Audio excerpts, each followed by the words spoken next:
निजीकरण कर रही है सरकारें, रियल में हमारे समाज का प्रतिनिधित्व ना देने का एक षड्यंत्र है।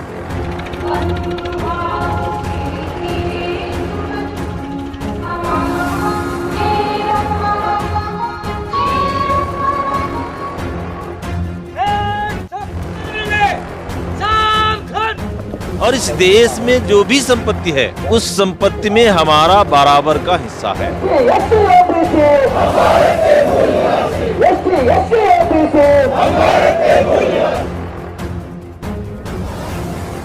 मूल निवासी जिंदाबाद जिंदाबाद जिंदाबाद। एससी एसटी ओबीसी हम भारत के मूल निवासी नारा है, भारत देश हमारा है। हम मूल निवासी जागेगा, ब्राह्मणवाद भागेगा। ये तानाशाही नहीं चलेगी, नहीं चलेगी, नहीं चलेगी, ये हिटलर शाही नहीं चलेगी, नहीं चलेगी, नहीं चलेगी। यदि किसी भी संपत्ति का या किसी सेक्टर का निजीकरण हो रहा है, इसका मतलब हमारा हिस्सा वो हमसे हटाया जा रहा है।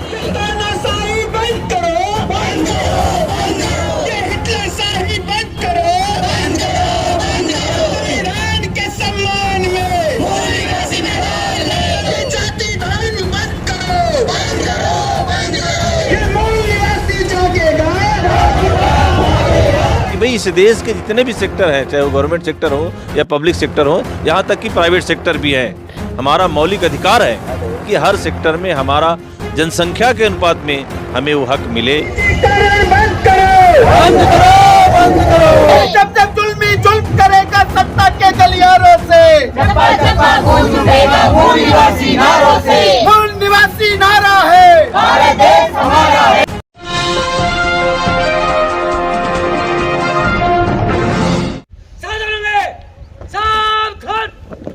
हम उद्देश्य, विचारधारा, सिद्धांत, मूल्य, समाज तथा संगठन के प्रति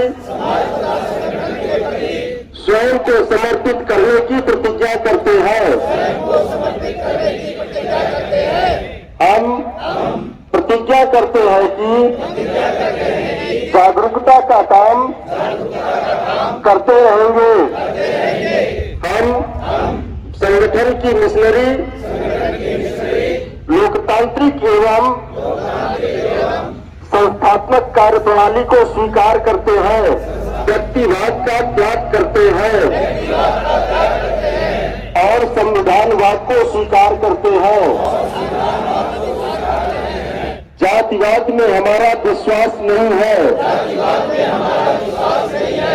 क्योंकि हम एससी, एसटी, ओबीसी और इनसे धर्म परिवर्तित अल्पसंख्यक एक है। हम इस देश के मूल निवासी हैं। हम सब एक थे, हम सब एक हैं और हम सब एक रहेंगे। साथियों नमस्कार, मैं हूं नीरज पटेल और आप देख रहे हैं नेशनल जनमत। इस समय मैं सतना में हूं।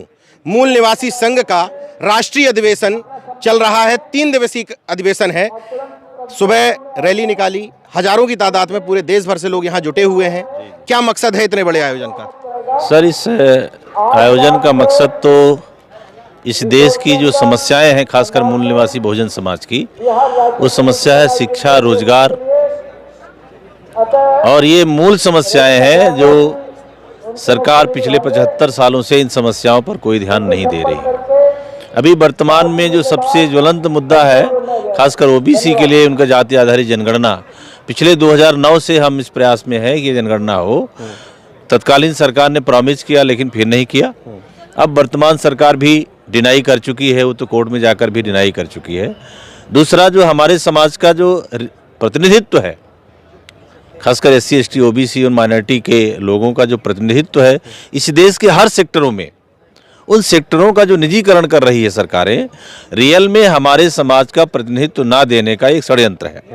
और इस षड्यंत्र का खुलासा करने के लिए, और खासकर सतना की धरती में, जिस धरती में तथागत बुद्ध के अनुयायियों ने इस ज्ञान का प्रकाश फैलाया था, इस कारण इस धरती में हमने उस ज्ञान का पुनर्जागरण करने के लिए ये अधिवेशन सतना में रखे हैं। और मूल निवासी संघ बामसेफ नाम के एक संगठन का एक ऑफशूट विंग है जो यूथ का है, विद्यार्थियों का है, गायक का है, वकीलों का है, डॉक्टरों का है। तो ये संघ राजनीतिक नहीं है, धार्मिक नहीं है, लेकिन संघर्षात्मक है। कितने प्रदेशों के लोग आए हैं? लगभग 22 प्रदेशों के लोग इधर हैं और चूंकि हमारा नेशनल नेटवर्क है सभी विंगों का, तो 22 प्रदेशों के लिए लोग इधर आए हुए हैं। कुछ एक प्रदेश ऐसे हैं जैसे केरला है, सिक्किम है, वहाँ के 2-1 लोग ही आए हैं, लेकिन उनको भी यदि हम जोड़ देते हैं, मान लेते हैं कि प्रदेश है, तो 24-25 प्रदेशों के लोग इधर हैं। क्योंकि हम इस देश के यदि नागरिक हैं, जैसा भारत के संविधान की प्रस्तावना में पहली लाइन कहा गया है, हम भारत के लोग। यदि हम भारत के लोग हैं तो फिर यहाँ जाति, धर्म, वर्ण ये सब कुछ नहीं है। और इस देश में जो भी संपत्ति है उस संपत्ति में हमारा बराबर का हिस्सा है। यदि किसी भी संपत्ति का या किसी सेक्टर का निजीकरण हो रहा है, इसका मतलब हमारा हिस्सा वो हमसे हटाया जा रहा है। इस कारण हम इस पक्ष के हैं कि भाई इस देश के जितने भी सेक्टर हैं, चाहे वो गवर्नमेंट सेक्टर हो या पब्लिक सेक्टर हो, यहाँ तक कि प्राइवेट सेक्टर भी है, तो हम इस देश के नागरिक होने के नाते हमारा मौलिक अधिकार है कि हर सेक्टर में हमारा जनसंख्या के अनुपात में हमें वो हक मिले। क्योंकि बिहार लेनिन बाबू जगदेव प्रसाद कुशवाहा ने 1974 में ये बात कही थी कि 100 में 90 शोषित है। शोषितों ने ललकारा है, धन, धरती और राजपाट में 90 भाग हमारा है। तो 74 गुजर गया, बहुत दिन गुजर गया, और हम अभी अज्ञान बने रहे। और इस समाज को ये बातें याद दिला करके और प्रैक्टिकली फील्ड में कुछ काम करके हम ये करना चाहते हैं। और समाज हमारा सोया हुआ है, दोष समाज का नहीं है। हम हमारे बुद्धिजीवी समाज का जो ग्रुप है, उस समाज में जाकर ये सारी बातें समाज को समझा नहीं पा रहा है। मतलब वो कुछ जो भी परिस्थितियां हैं उसकी वजह से। मूल निवासी, मैंने देखा संघ की अपनी एक ड्रेस भी है, अपना अनुशासन, अपनी ड्रेस, सब कुछ अपना है, रसोई में ड्यूटी अलग लगी है, मतलब सारी चीजें। तो मूल निवासी संघ के कैडर से कितने हजार लोग जुड़े होंगे या लाखों लोग? मूल निवासी संघ के कैडर से आज के डेट में यदि हम एक्चुअली कैडर की बात करें तो लगभग 1.5 लाख लोग हैं। अच्छा हैं, वैसे तो वेलविशर और ये करके बहुत सारे हो सकते लेकिन हैं। ये वो है हाँ, जो मूल निवासी संघ से के जो कमिटेड है, क्योंकि बामसेफ ने इन सबको पैदा किया है, ये उसके पार्ट हैं। तो जनरली ये पूरे एक मूवमेंट के जो मूल निवासी बहुजन मूवमेंट है और इस देश में सोशल चेंज लाना चाह रहा है, और वो सोशल चेंज भारत के संविधान से जुड़ा हुआ है, कहीं अलग से नहीं है। भारत का संविधान ये बता रहा है कि जब तक इस देश में रियल मामले में भारतीय संविधान लागू नहीं होगा तो कोई सामाजिक परिवर्तन होने वाला लोगों को कंफ्यूजन ना हो जाए तो बामसेफ भी बता दीजिए, कौन सी बामसेफ? देखिए, बामसेफ है। जो लोग व्यक्ति के नाम पर बामसेफ चला रहे हैं, इसीलिए मैंने कहा क्लियर कर, वो कोई बामसेफ नहीं है। जिस बामसेफ में हम लोग काम करते हैं वो लोकतांत्रिक बामसेफ है, और उसमें हर 2 साल में सारे पदाधिकारी चेंज हो जाते हैं। इस समय राष्ट्रीय अध्यक्ष कौन है? इस समय वर्तमान में बामसेफ के राष्ट्रीय अध्यक्ष सम्माननीय नितिन गनोरकर जी हैं, जो अमरावती से है, महाराष्ट्र से। और इसके पहले आंध्र प्रदेश के एन गंगाधर जी थे। हैं, हर 2 साल में चुनाव, हर 2 साल में चेंज हो जाते हैं। और केवल बामसेफ में नहीं, उसके जितने भी ऑफशूट्स हैं सब में 2 साल का ही कार्यकाल है, और इवन की स्टेट और डिस्ट्रिक्ट में तो साल भर का ही है। जैसे मूल निवासी संघ के अभी राष्ट्रीय अध्यक्ष हैं, अभी एन कृष्णा राव हैं, आंध्र प्रदेश से। आंध्र प्रदेश से हैं हैं जी। और बामसेफ के महाराष्ट्र के हैं। विद्यार्थी संघ के रजनीश प्रजापति जी है, इधर रीवा के, मध्य प्रदेश के हैं।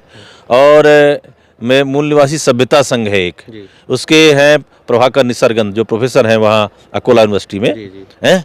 तो इस तरह जितने विंग हैं। आपके पास क्या दायित्व है? हमारे पास People's Party of India Democratic के राष्ट्रीय अध्यक्ष की जिम्मेदारी है। राजनीतिक विंग है? जी जी, ये पॉलिटिकल विंग है, और हम जनरली अलग नहीं है, क्योंकि एक ही मदर के पार्ट हैं। काम अलग अलग है, क्योंकि हमारा वो विंग नॉन एजुकेशनल है, नॉन रिलीजियस है, नॉन एजुकेशनल है। इसलिए हमारे लिए क्योंकि समाज में सारी चीज़ों की आवश्यकता है, और संविधान ये निर्देश दे रहा है कि आप इस देश के सोशल स्ट्रक्चर को चेंज करना चाहते हो, लेकिन वो चेंज कब होगा जब आप पावर स्ट्रक्चर में जाओगे। और पावर स्ट्रक्चर में जहाँ पॉलिसी डिसाइड होगी वहाँ हम हैं नहीं, तो हम कुछ भी करते रहें, कुछ होने वाला नहीं है। इसलिए ओवरऑल और पीछे की गलतियों को सुधार कर ये लोकतांत्रिक और संस्थागत नेतृत्व विकसित करने का एक पूरी दुनिया में प्रमाणित करके ये दिखाया है बामसेफ ने पिछले 2003 से लेकर के अभी तक में।